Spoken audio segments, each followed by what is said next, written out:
Hello everyone, welcome again to another Teacher Joseph podcast. Today we're going to go through a story from The Guardian, which is published this morning, Friday the 26th of July 2024. It's all about going to vote. Because when we have elections here in the UK, we are now required to show identification. Now, this is a very new law introduced by Boris Johnson, and he himself forgot to take his ID when he went to vote in one of our elections recently. And that, of course, caused a lot of discussion in the media. In the past, we just needed to receive the paper, the ballot paper, as it's called in the post, and then we went to our local polling station, which is usually a converted school or hall. But these days, we need to show photographic ID.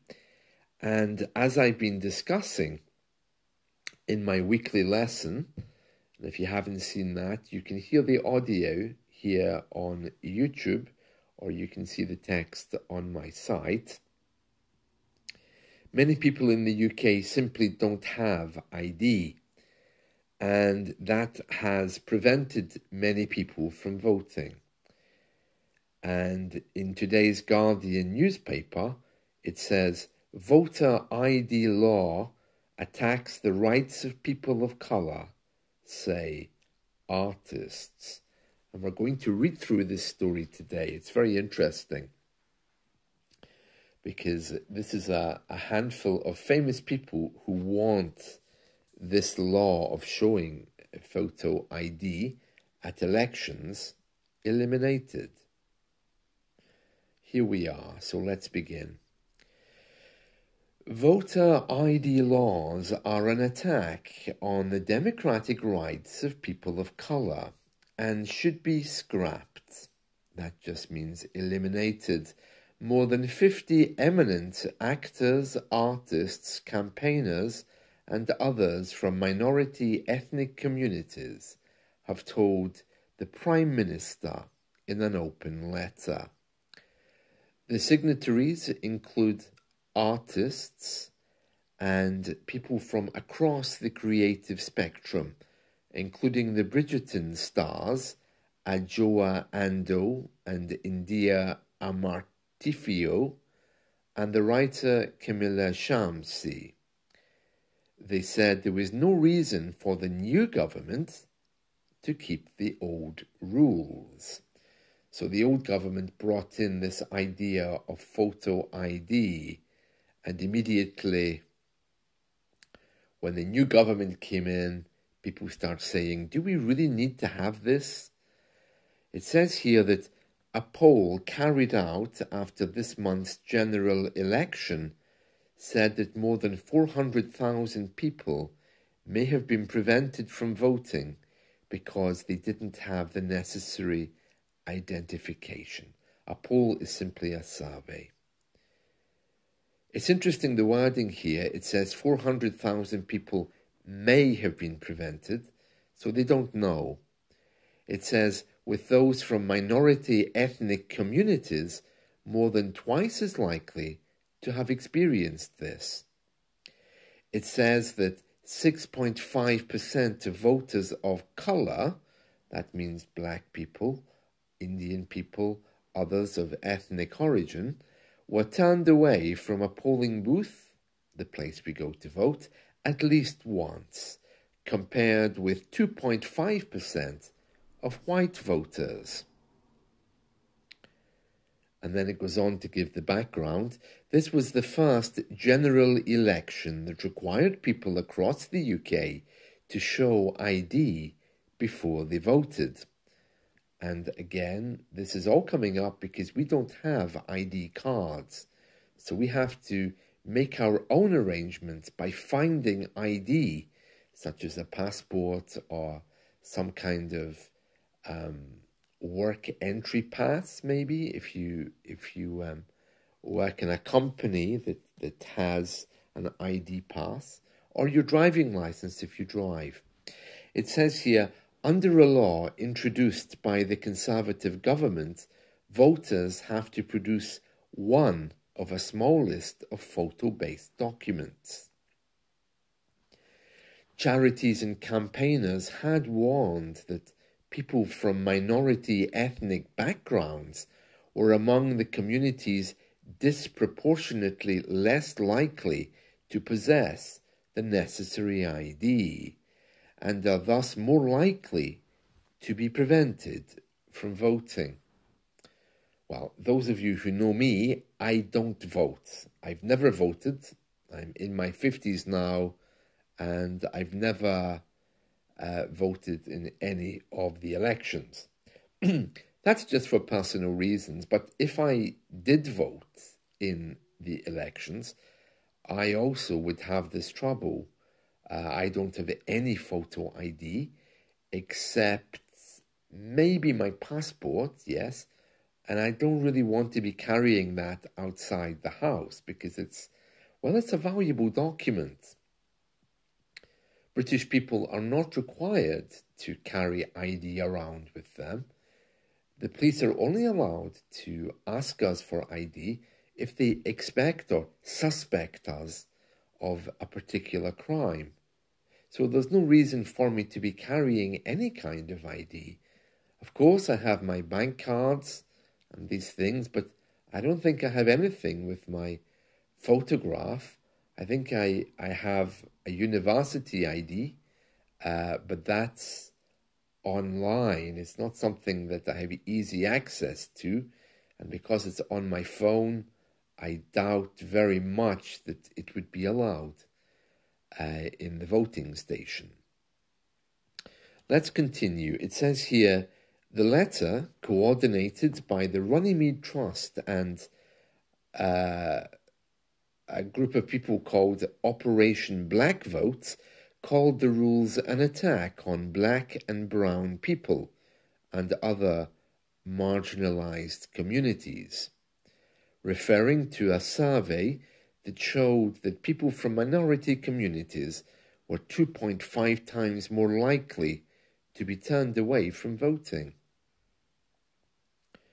Arguing that the last government introduced the law to further their own party political interests, I'm not sure how that would be. Are they trying to say that the last government brought it in to stop Labour supporters voting? Is that what they're saying? Because historically, of course, Labour voters would be poorer.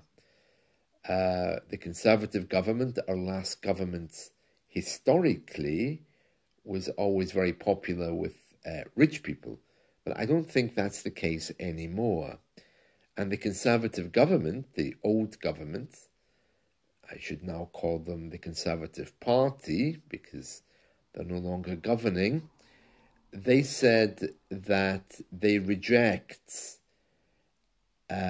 this idea that it was brought in purely to stop Labour supporters voting.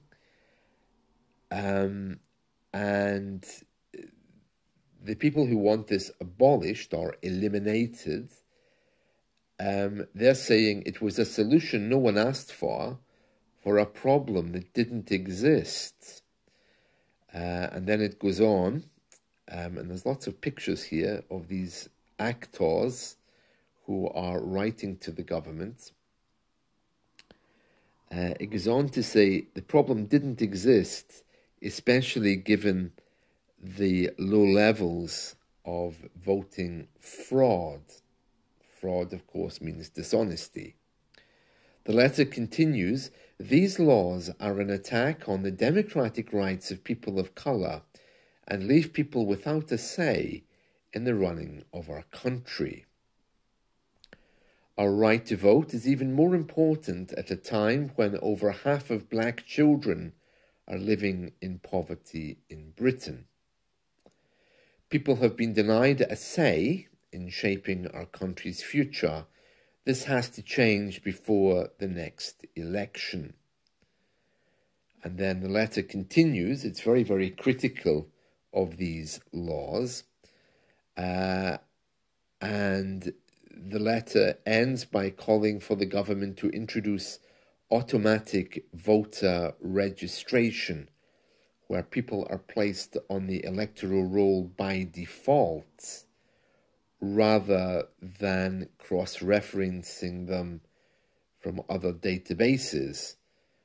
I don't think they can do that, though, because in a democracy, you have a right not to be on the electoral roll. So to put me on there automatically would create another political storm and question about databases. Yeah, when I receive my information about voting, which of course I don't use because I never vote, but when it comes in, I think there's an option there to log into the system to have yourself eliminated, if I remember correctly. There is a way you can do it anyway. It says here, Labour is planning to introduce some kind of default entry onto our electoral roll. By the way, our electoral roll is simply the list of voters. And it's available in libraries, public buildings. If you want to know where someone lives, you can go and view it. And many people choose not to be on it, of course, for that reason. It's a bit like an open telephone directory, but, well, without the numbers, of course. When it says Labour is planning to do this, Labour is our current government, the Labour Party. It says here, in a democracy, every vote should count. It's time our communities got their vote back. Prime Minister, please eliminate, scrap voter ID laws and look urgently at implementing automatic voter registration. Yeah, but then people like me won't be happy because that means that I'm automatically on the voting roll, which is a waste of everyone's time because I'm not going to vote. So you can send me as many papers as you want, but I won't be using them.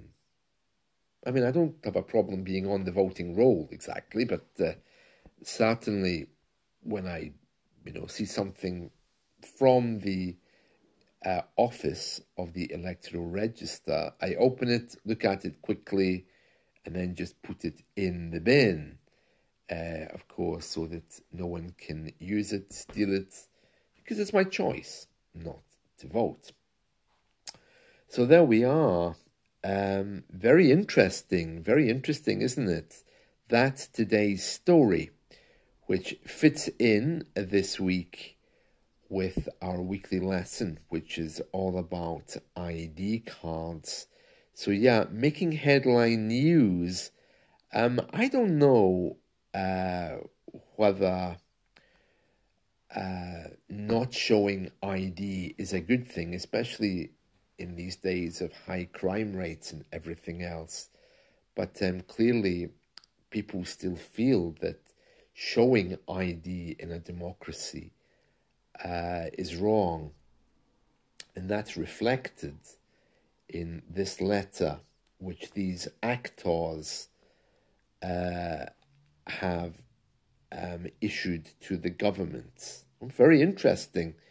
And that's today's story, that voter ID law attacks the rights of people of colour. Yeah, it's at moments like that, it does make me wonder. I mean, I don't have any ID except my university pass and my passport. I think my passport would be suitable, but it would be convenient to have something. But I suppose in the future, at some point, they will give us all digital IDs, or we will all be voting at home just by clicking a button. Sometimes I think that when the internet first came out, if the post office, which I think by that point had been privatized, but if they had given us all email addresses, or if the government had issued us all with email addresses, perhaps we wouldn't be in this mess. But of course, that then would interfere with another point of democracy, a database with all of our email addresses on there. So I guess that wasn't going to happen. Well, that's it from me. I hope you've enjoyed this. Please do review my weekly lesson and my YouTube clips. If you don't subscribe to me on YouTube, please do go.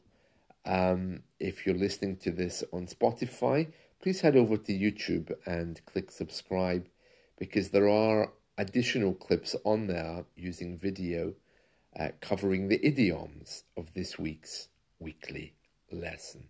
So there's plenty there, plenty of things for you to see. And as always, my website is teacherjoseph.com. You can get the weekly lesson there as well. It's free, no obligation, no sign up, nothing. Enjoy. Right, that's it from me for today.